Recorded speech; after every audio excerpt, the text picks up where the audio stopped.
Okay, so my name is Carissa Ruth, and I am a early childhood educator and general museum educator here at Brooklyn Children's Museum. Okay, and I came in to talk about aspects of the museum that are geared towards community for early childhood. So, what museum programs are geared towards early childhood here? I'm talking about community. In talking about community, we have one that is specifically named Me and My Community, which addresses sort of to the child, like, sort of talking about like different workers that we have in the community and their roles, and then like how it all fits together, how we all work together to make a community, and why each role is important, like why we have police officers, why we have firefighters, why we have people who make our food, why we have people who bring us our mail, like why all those roles are important. And then we also, so we talk about community members in our communities, and then we also go using objects from our collection. We talk about members, important community members in other cultures as well. So say like, a lot of kids growing up in the city have never been to a farm before, and so we talk about as well, like, what do farmers do? And then like what that community might look like. And so we have models of plows and like carts and like farming materials that we bring out and show the kids, as well as like other collection items like a fireman's hat that we bring out. And Cool. Yeah. Okay, very cool. And what are the exhibits that you have set up to kind of go through these things with the kids? So we have World Brooklyn, which is our main spot that we do this program, and is geared as well for just the general public to sort of think about Brooklyn's community as well.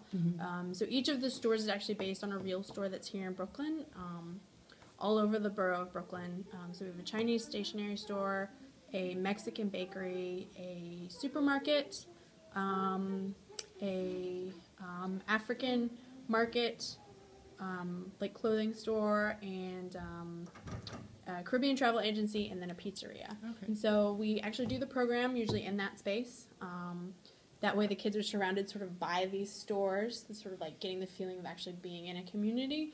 And then usually at the end we also explore those stores as well. And so like they get to explore like the culture that is really represented by that community. Perfect. Okay, very cool. And have you seen some kind of the challenges that you've seen with the program, just approaching the age group and what they're interested in? So sometimes they have they can identify like community workers, but sometimes the idea of like why it's important that everyone works together is sometimes a difficult concept. We also tried one year to sort of like try to teach the vocabulary word solidarity, which was really difficult word to sort of translate, make cognitively developmentally appropriate. Okay. And also to yes. Okay. Yeah. And what do you see them really being most interested in when they come in, and where do they really where do you see them being drawn to, or what kinds of things are they interested in? They love collections items. Okay. It's so much fun when we do either like we try to make our school programs as interactive and as hands-on as possible, because we have such an amazing collection and amazing exhibits. That's sort of like how we highlight our programs, is like we use both of those to make an amazing program, like something that you can't always do in a classroom. So that's why like coming to the museum is so special. So the kids love exploring the stores afterwards.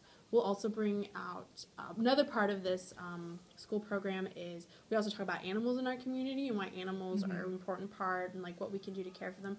So a lot of times we'll bring out a live animal for this school program as well. That's always amazing, like having kids like who are like terrified at the beginning, and then like at the end they end up touching a snake or a turtle or one of our lizards. The items, and then just like the games that we play, like we'll play charades with different community member roles. Just like making it really fun. The kids really respond. So the hands-on. Yeah, the hands-on parts. The big takeaways. Yeah. Okay. And then the last part, are there any parts of the museum and community building that could be geared towards a Spanish dual language classroom? Like what do you have here that's geared towards that? So we've talked about, like collection items are really good talking points to do like a dual language, because it is easier, because you have that object there that's easy to do sort of like the translation over. Building Brainstorm, which is our new visiting exhibit, also is in English and in Spanish. So that's always a great, because they actually have like a visual Spanish for kids to read and like actually look at the words.